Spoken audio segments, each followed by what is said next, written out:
ஏங்க டிப்ரெஷன்ல இருக்கீங்களா?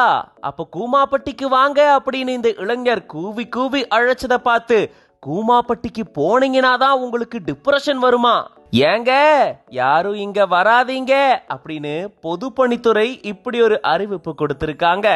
இன்ஸ்டாகிராம்ல விருதுநகர் மாவட்டம் கூமாப்பட்டி அப்படின்ற ஒரு சிறிய கிராமத்தை சேர்ந்த தங்கப்பாண்டி அப்படின்றவர் பாத்தீங்கன்னா வீடியோக்களை பதிவிட்டுட்டு வராரு. அதுல சமீபத்தில் அவரு கூமாப்பட்டியில இருக்கக்கூடிய அணையில குளிச்சு, கூமாப்பட்டி ரொம்ப அழகான ஊருங்க, காஷ்மீர் தோத்து போயிடும், ஜெர்மனி தோத்து போயிடும், அங்க எங்க அலையாம எல்லாம் இங்க வாங்க, டிப்ரெஷன்ல இருக்கீங்களா, லவ் ஃபெயிலியர்ல இருக்கீங்களா, எந்த மாதிரி பிரச்சனை இருந்தாலும் இங்க வந்து இந்த தண்ணிய குடிச்சா போதுங்க, தண்ணியில குளிச்சா போதுங்க, அப்படியே சந்தோஷம் ஆயிடுவீங்க அப்படின்ற மாதிரி கூமாப்பட்டிக்கு இப்படி ஒரு மார்க்கெட்டிங்க பண்ணியிருந்திருக்காரு.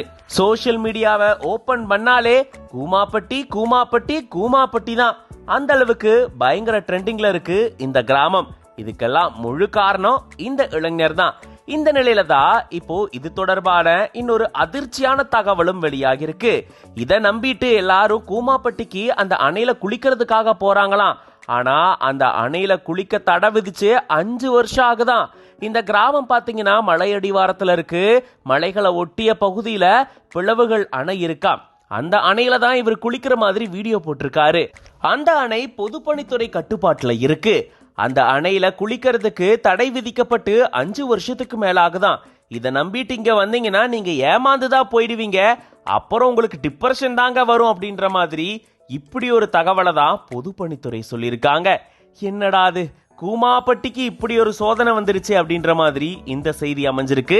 இது பத்தின உங்களோட கருத்துக்களை கமெண்ட்ஸ்ல சொல்லுங்க. For more updates follow Flix9. For spiritual contents follow Flix9 Divine. மேம்படுத்தப்பட்ட சமூக பொருளாதார வளர்ச்சி அடைய மக்களுக்கு வழிகாட்டுவதே மக்கள் நீதி மையத்தின் முதன்மை பணி.